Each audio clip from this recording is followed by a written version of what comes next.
السلام علیکم ناظرین، میں ہوں امرین بلوچ اور آپ دیکھ رہے ہیں سوریہ نیوز HD۔ آئیے نظر ڈالتے ہیں آج کی اہم خبروں پر۔ سانگھڑ سے بیورو چیف مبارک علی شیخ کے مطابق ڈپٹی کمشنر سانگھڑ محمد اسحاق ڈار نے کہا کہ ضلع میں کپاس کے نصب کے حوالے حکومت سندھ کے احکامات پر عمل درآمد کیا جائے گا۔ اگر پہلی مالک یا کاٹن فیکٹری نے خلاف ورزی کی تو اس کے خلاف قانونی کارروائی میں لائی جائے گی۔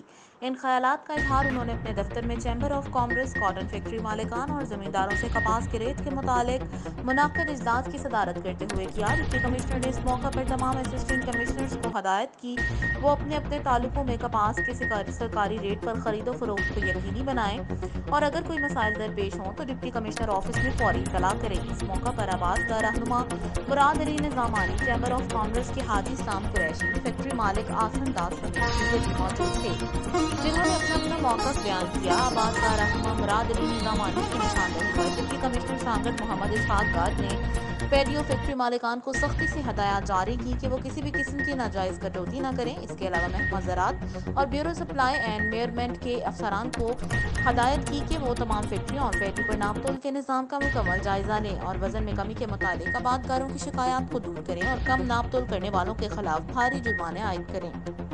آج کے لیے اتنا ہی، مزید دیکھتے رہیے سوریہ نیوز HD۔